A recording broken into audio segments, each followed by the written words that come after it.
come across some images on webcams. I do go to the Austrian webcam quite a lot, and I've come across a strange object. As the sun goes down, you see the plasma, and behind the sun this shape appears, this red celestial shape. Now, we've seen this object on many webcams. It can't be a lens flare, because a lens flare travels with the sun as it's showing on a cam or a camera. You can see this so obviously. Anyway, so let's show you this and these webcams. Okay, now this is the webcam, and what you're seeing is the plasma from the sun as it goes down at 5:06. We're seeing that pink haze as well to the left side. But let me just move the cam. You'll see this as well. Here it is. Now, indeed, something is happening, because if it was a lens flare, we would see it if the sun was in the sky, not on sundown. There would be no lens flare. So, as it's going down, you can see this pink reflection cutting through, this pink colour reflecting on this machinery here as well. So, let me just move onto this. Okay, what I've done is I've zoomed into the cam, so let me just try and get this to move back. Now, again, this is the plasma of the sun when it's going down. You can see that colour again, can't you? But as I'm reversing the cam, okay? I'm reversing this, but you can start to see that red colour here. But as we carry on, here it is again. Something else, isn't it? Let me zoom in here. Okay. I've zoomed in, and it just is clearly something that's visible, that's out there. But what really is strange is the light reflection is this way. Okay? Something else reflecting through. It can't be the moon.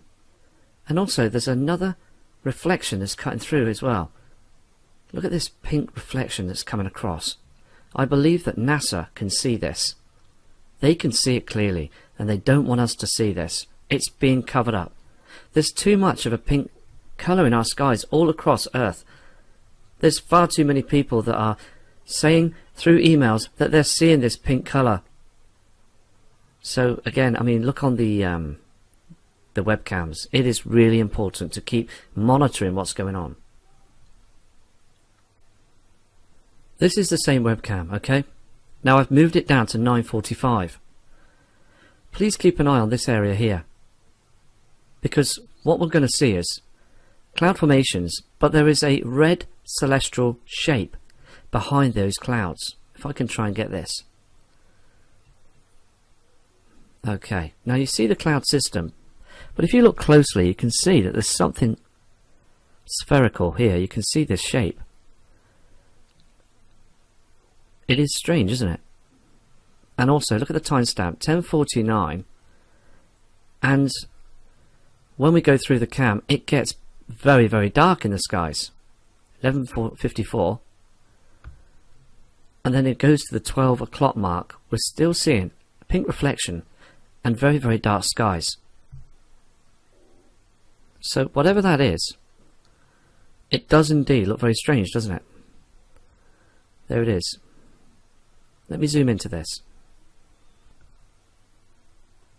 What I've done is I've kept the timestamp 10:49 in Austria. So we're looking at the northeast skies, but something is showing itself, isn't it? Can you see how dark it is to the right and left side here and here? Dark skies above. Just another image on a webcam that just interested me to show that there's something that's going on, because how can this object, again, you're seeing this behind the cloud formations. Okay, now we're on this different webcam as well that's in Austria.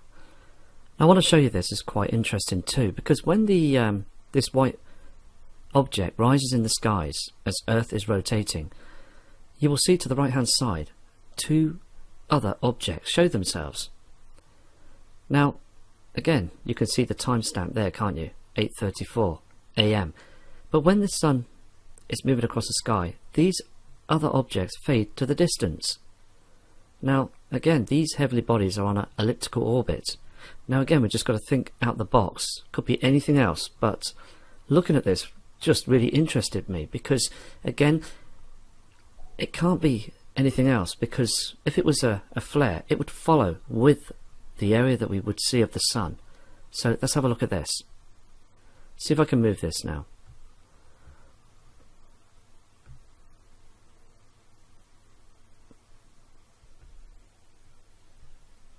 Okay, this is the shot. As you're seeing the reflector that's rising to the right side, it's very, very dark. Even on the snow, on the mountain, you can see a pink colour, can't you? Now we are seeing that reflector, but to the right side we're seeing something else. It's pink as well. It's a reddish colour, and it's there, isn't it? Let me zoom into this.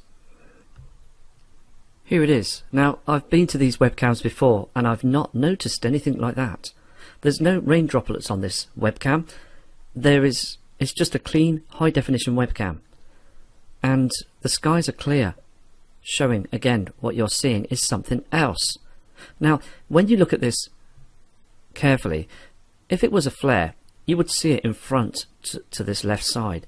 You would see this, again, this shine from the reflector.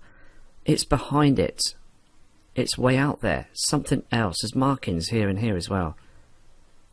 Let me carry on moving the cam, because something else happens. Okay, now I've zoomed back out again. I'm trying to move this cam, but I'm having some difficulty with it. For some reason it's slowing down. When I tap it, it's not jumping across. I've tried this several times. Let's try and get this sorted. Okay, now it's jumped across. Where you're seeing now this reflector, there's something here and here. Now, are these the objects that we saw that were here and here just a few minutes ago? Because let me just try and jump this, because it's annoying when it doesn't work. It's taking its time. Ah, there you go. Can you see these? Now, again, I've not seen these before. And then when you try and jump, I hope it does work, I really do. Just try and get this to jump back again. It's taking its time. I apologise about this, I really do. Here we go. There it is again. But the skies here are dark as well. This is at 15:07. Now, I've spoke about the 3 o'clock time as well, where the skies become dark too. So let me just zoom into these here. Now, the thing that really gets me going on this situation is that we're seeing some cloud formations just here. That's in front. It's in front of these shapes. I mean, look at the shape of these objects.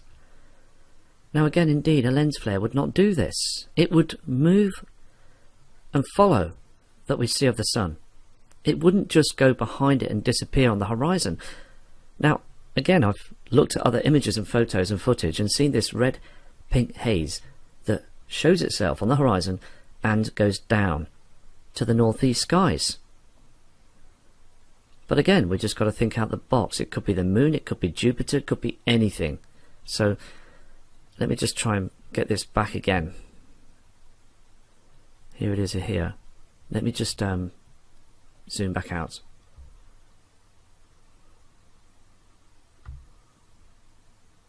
Okay, well, again, I've got to think out the box. So I'm now going to finish off this video, and I'm going to work on the next video to show all the images coming through, because the truth needs to come out, because we're not getting any answers off news media, are we?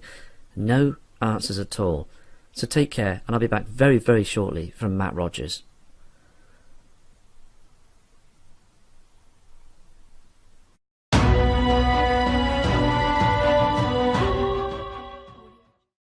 For surviving the Pole Shift Facebook group, explaining why it is that Planet X is always seen close into the sun.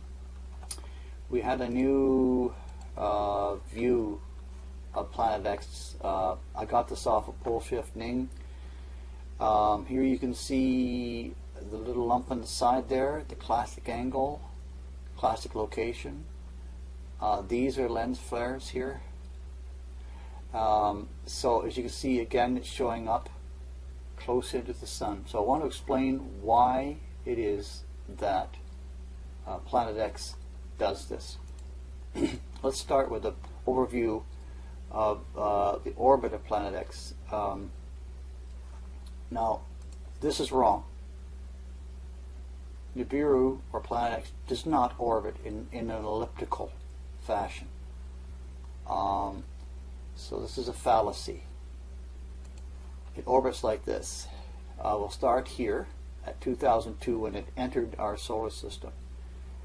Creeped around the sun. Now I'm using Zeta Talk as a backup. I always use Zeta Talk Science as a backup. And of course, this is done in 2013. As you can see here, Planet X has been creeping through the solar system since 2003.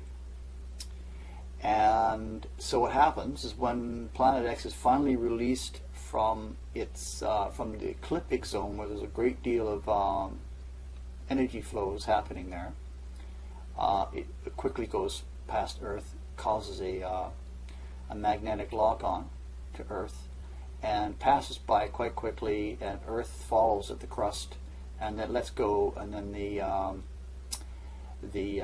crust is at a different location, but the oceans keep going, which is why you have the pole shift wave danger, which is why you have to be at safe from the sea. But that's another video report. So Planet X carries on out into space, and it comes back. They say, I think it's 7 years later. On the light blue line is a return path, and it goes around the other side of the sun, and then it whips out. It goes back to the sun's binary twin, which is here. It's a dark star, a dead sun. 68 trillion miles, and obviously it goes around it like so, and then it starts the cycle over again on the incoming in the blue. In the center area here is a gravity balance between the sun and its binary twin. So Planet X slows down dramatically here, and may spend maybe 500,000 years dithering here, moving very slowly. And it's only until it gets close to one of its gravity foci, such as our sun or the binary twin, it speeds up. It goes very fast. I remember reading in Zeta Talk that it approaches the speed of light. So that's the orbit, and they call it a sling orbit. Now let's look at what Planet X is up against in our solar system. Now this is obviously only what I'm aware of and what I've read. Now we're going to move over to here, and we're going to switch gears here. This is a profile of the Sun, Earth, Mars, Jupiter, Saturn, Pluto. So basically, this right here, this arc, is the outer edge of our solar system, defined by the Sun's extent of solar wind reach. It stops here, and then outside of this you have the interstellar space, which is a whole other ball game. So we're in the bubble here, this big bubble. Now this distance here is about 9.3 billion miles. As an example how big that is, Pioneer 2 was launched in 1977, and it traveled at 55,000 kilometers an hour, and it took over 38 years at that speed to clear the sun's heliosphere, or the bubble. So that's how big it is. Now here we have another representation of what I'm saying. This is the heliosphere here. So the sun is emitting massive particles called solar wind or cosmic radiation. cosmic wind, and it blows it out to its extent, to the farthest extent it can. Now what happens is this entire mass of area here is full of atomic particles and circulating. And near the sun, they recirculate. Now there's another one. There's another. You can see here more of the inner disturbance of the solar system. This is the magnetic field of the sun as it rotates, blowing out these waves. So there's a great deal of forces, atomic particles, all happening in this great big heliosphere around the sun. So when Planet X enters the solar system, it's got to fight through all that cosmic wind activity. Now that's the only. There's probably many other things happening, many other atomic particles. The Zeta say there are. I think they said there's 1,001 atomic particles, and man is only aware of like 30 or 50 or 100 or something like that. So there's many more particles involved. So here is Planet X creeping through the inner solar system, fighting the massive flows on the ecliptic. Now the ecliptic, to go back to this one, here you see the disks of the orbital plane of all the different planets. This disk, that's commonly referred to as the ecliptic. So Planet X is fighting its way through that. Now I want to go to another one of my drawings. Let me find it here. This one. Okay, so this is Planet X, that's the Sun. This is Earth, this is Venus, and this is Earth's dead twin. This light blue, this light circle here is called what the Zeta cup. The Zetas call the cup, and that's formed by a very simple principle. When you've got a blockage in a flow, the flow moves around the blockage and creates a back eddy behind it, and that's what's happening. Only instead of water or whatever or air, it happens to be cosmic particles, atomic particles from the sun, blown out from the sun. So Earth is caught in this cup with the other two planets. This also means that Earth is stopped in orbit. Now that's another discussion, of course, but we wouldn't be seeing Earth's dead twin to the west if it weren't stopped in orbit. That's all I'm going to say right now. I can argue this and prove it. I already have actually a drawing made up, which will come out in my next newsletter, which pretty much nails it to the wall to anybody who wants to figure it out with me. If you read it and look at at my graphic, it's quite extensively detailed, but you will see that it proves beyond a shadow of a doubt that the Earth is indeed stopped in orbit. Anyways, here it is in the cup, standing in front of Planet X.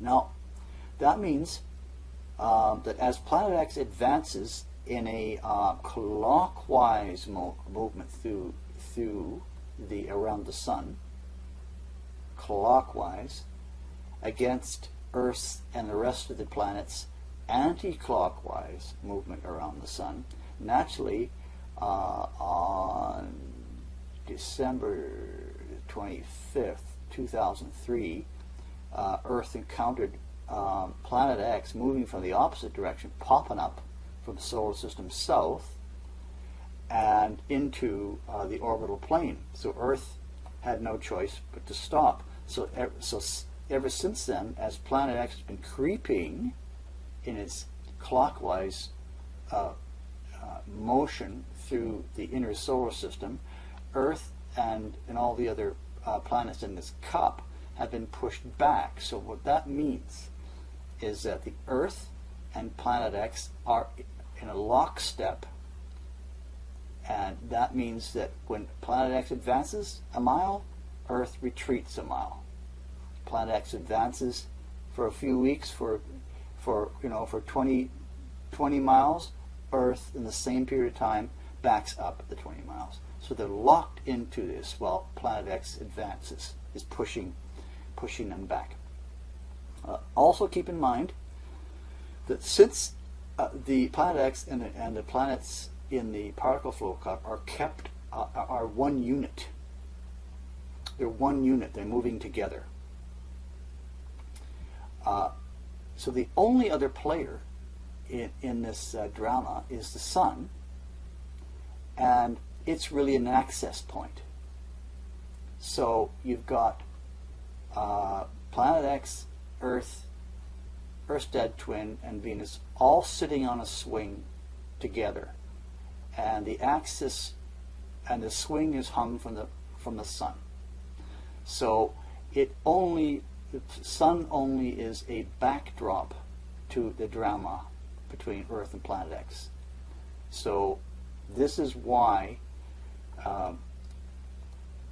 Planet X is always viewed close into the Sun, because of the angle that has been established between Planet X and Earth and the Sun.